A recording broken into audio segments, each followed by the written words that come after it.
Hi, I'm Chris from Monarch Mobility, and today I'm going to introduce you to the Ezi-Fold power chair. Your package will consist of the power chair, the charger and the control.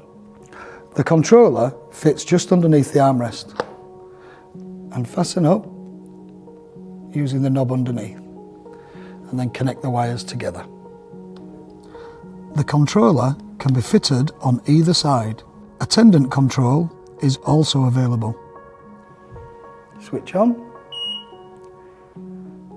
Here we have a speed control,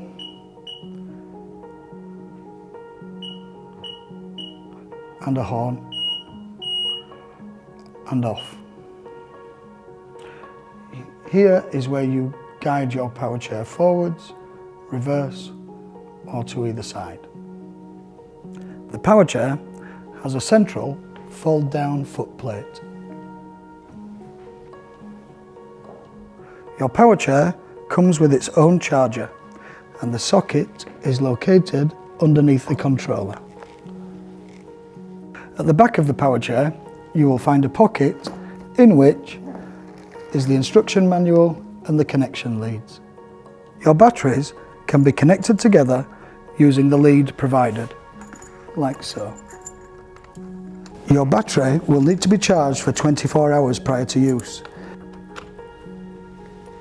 Here are your freewheel levers. Fold your power chair using the lever at the rear of the seat. To open your power chair, hold on to the back, push away at the front and lock into place. Lift your armrest, turn the lever and lift up. Then push back down and lock into place.